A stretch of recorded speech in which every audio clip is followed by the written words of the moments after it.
जल्दी से दो और सवाल। बीजेपी का सबसे बड़ा कार्ड यानी नरेंद्र मोदी फैक्टर कितना बड़ा गेम चेंजर है, हमने लोगों से पूछा और इस पर देखिए लोगों का क्या राय, इस लोगों की क्या राय थी आपके सामने। लोग मानते हैं या नहीं मानते कि ये वाकई एक गेम चेंजिंग फैक्टर है, तो आपको दिखेगा 32% लोग हां में जवाब देते हैं कि नरेंद्र मोदी के होने का प्रभाव बहुत पड़ता है। 43% लोग कहते हैं कुछ हद तक प्रभाव होता है नरेंद्र मोदी की छवि का किसी भी चुनाव में। 23% लोग मानते हैं कि ऐसी कोई बात नहीं है, स्टेट का नेतृत्व जो है वो ज्यादा मायने रखता है, विधानसभा का चुनाव है। 2% लोगों की राय नहीं है। अब जल्दी से आपके सामने हम रखने जा रहे हैं कि जयराम ठाकुर जो मौजूदा मुख्यमंत्री हैं और इससे पहले जो है बाहर हिमाचल के बाहर शायद उनका नाम कोई ना जानता हो जब उनको मुख्यमंत्री बनाया गया, उनके काम से लोग कितने संतुष्ट या असंतुष्ट हैं। तो लोगों के सामने सवाल सीधा था, शानदार काम किया जयराम ठाकुर ने, ऐसा 29% लोगों ने अपने जवाब में हमें बताया। काम सामान्य रहा, ऐसा 37% लोगों ने कहा। 31% लोगों ने कहा कि जयराम ठाकुर के काम से वो बिल्कुल संतुष्ट नहीं है, खराब काम किया जयराम ठाकुर की सरकार ने, और 3% लोगों ने इस पर अपनी कोई राय नहीं दी है। लेकिन किसी भी मुख्यमंत्री के काम से अगर 66% लोग संतुष्ट हो जाते हैं तो फिर उन्हें बहुत ज्यादा कुछ सवाल जवाब की गुंजाइश जो है वो रह नहीं जाती है। जयराम ठाकुर हमारे साथ इस वक्त सीधे जुड़ रहे हैं, हमारी सीनियर एडिटर विजय लक्ष्मी उनके साथ हैं, शिमला में वो हैं, इस वक्त मौजूद हैं। उनका क्या कहना है सीधे आपको वहीं लेकर चलते हैं। सर, हिमाचल प्रदेश में लोग कहते हैं हर 5 साल में सरकार जनता बदल देती है, लेकिन इस बार आपकी पार्टी कह रही है कि राज का रिवाज आप लोग बदल देंगे। ये राज का रिवाज कैसे बदलेंगे? देखिए, कई बार ऐसी स्थिति होती है कि नई चीज की शुरुआत होती है और जो पुरानी समय से चली हुई चीजें, बार बार चली हुई चीजें जो है लोग उसमें परिवर्तन करते हैं।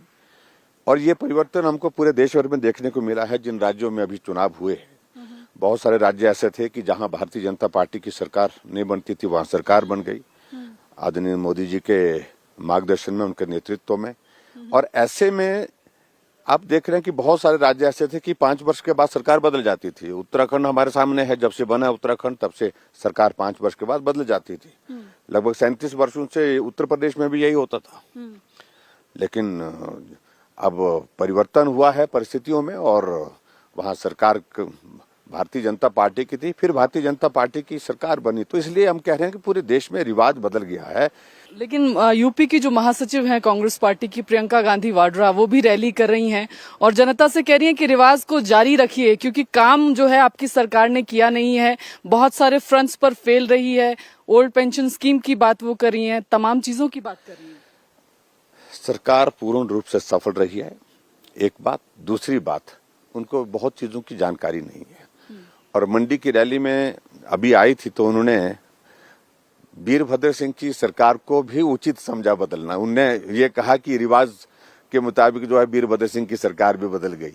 यानी कि इसका मतलब ये है कि वो ये चाह रही थी कि भी वो बदलाव भी जो है वो उचित बदलाव हुआ है।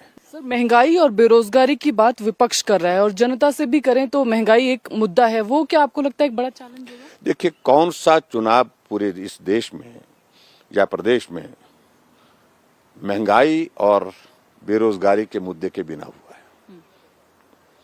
यही कांग्रेस पार्टी की सरकार जो आज गारंटी दे रही है।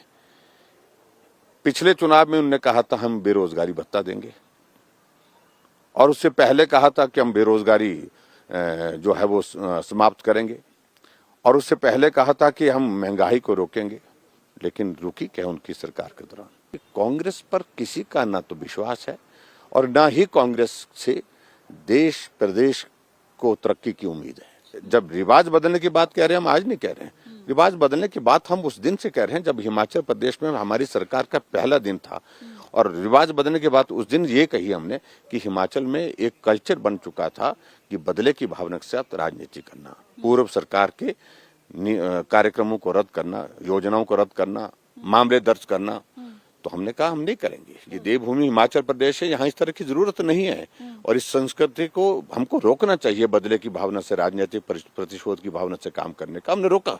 और आज मुझे 5 साल हो गए, लेकिन कोई आदमी कह नहीं सकता कि हमने बदले की भावना से कोई कार्यवाही की है। इसके अलावा जयराम ठाकुर साहब के लिए क्या रिबल फैक्टर एक बड़ा फैक्टर है इस बार के चुनाव में? मैं समझता हूँ कि सारा चुनाव हमारा जो है फोकस है नरेंद्र मोदी जी को ताकत देना, फोकस है हिमाचल में भारतीय जनता पार्टी की सरकार को स्थापित करना। भाजपा के साथ हिमाचल चलेगा और हिमाचल नरेंद्र मोदी जी के साथ चलेगा, ये एक भाव है। तमाम सारी बातों का कोई अर्थ नहीं रह गया, कोई मतलब नहीं रह गया।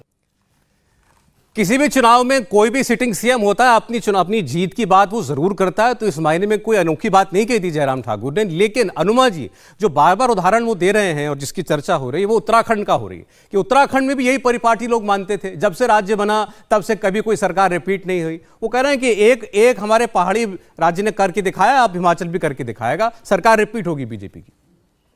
आप प्रियंका जी का हौसला देखिए, उन्होंने लोगों से क्या कहा कि लोगों के सरोकारों पर बल दिया। उन्होंने कहा आपके सरोकार तभी ठीक होते हैं जब सरकार आप बदल देते हैं तो रिवाज नहीं राज बदलेंगे।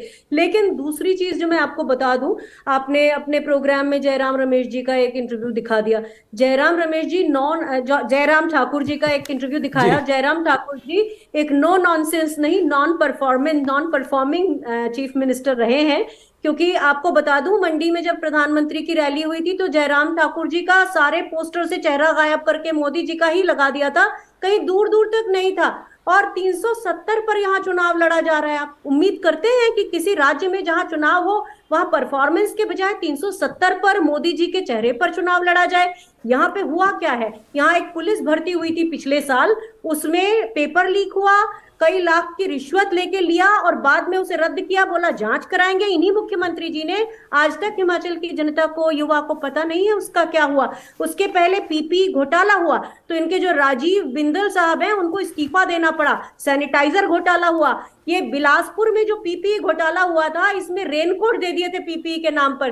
तो यकीन मानिएगा जो आपका जो सर्वे है उसको ड्यू क्रेडिट, आपका रिपोर्टर नहीं है कोई, तो मैं अब आपसे एक बात कहूंगी कि ये बड़ा साइंटिफिक और सटीक सर्वे जो है ये वर्चुअल डिजिटल हुआ है, बड़े आराम के माहौल में बैठकर हुआ है। हिमाचल की भूमि पर आइए, यहां से सर्वे करिए तो आपको पता चलेगा। अनुमा जी आपने शायद ठीक से सुना नहीं, उन्होंने कहा डिजिटल सर्वे यानी या फोन के जरिए तो हुआ ही है, फील्ड सर्वे भी हुआ है और अभी तो नतीजे मैंने दिखाए नहीं मुझे कि मुझे आप पहले से क्यों मान के चल रही हैं कि ये कांग्रेस पार्टी की विपरीत सर्वे है? अभी तो कोई डेटा आपने दिखाया ही नहीं है। सौरभ जी सुनिए ना, आप मुझे पूरी बात कर लेने दीजिए, क्योंकि आपने टोका सिर्फ मुझे ही है, पहले कभी किसी को टोका नहीं है। तो कहूंगी एक बात। अरे अनुमा जी आपने जो बात की मैं तो उसका जवाब दे रहा हूँ। आपने सर्वे पे सवाल उठाया, मैं सर्वे के ऊपर आपको बता रहा था कैसे हुआ। सर्वे पर नहीं, मैंने पहली बार आपके रिपोर्टर्स के लिए कहा था कि भाई रिपोर्टर्स को श्रेय दूंगी, लेकिन पता चला एजेंसी ने किया है, सटीक साइंटिफिक एटसेट्रा। तो बिल्कुल किया है, फिक्सेस और सफिक्सेस हैं उनके ऊपर मैंने कहा कि डिजिटल और वर्चुअल भी है। अब मेरी एक बात और सुन लीजिए कि भारतीय जनता पार्टी की सरकार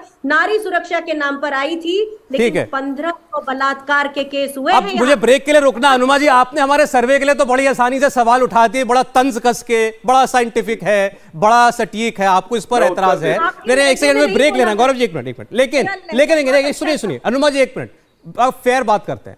आपने मुझसे ये कहा कि आपको जरूर बुलाएं जिस दिन नतीजे आएंगे, मैंने कहा हाँ ठीक आपको पक्का बुलाएंगे। आपने कहा सर्वे यहां आकर के करो तो अब तब पता चलेगा। मैं आपसे कहता हूं कि अगर 8 दिसंबर को इस सर्वे में कांग्रेस पार्टी की हार हो गई, नतीजों में कांग्रेस पार्टी की हार हो गई, तो क्या कांग्रेस पार्टी ये मानेगी कि हमें जनता की नब्ज नहीं मालूम, हमें जनता के मुद्दे समझ में नहीं आते?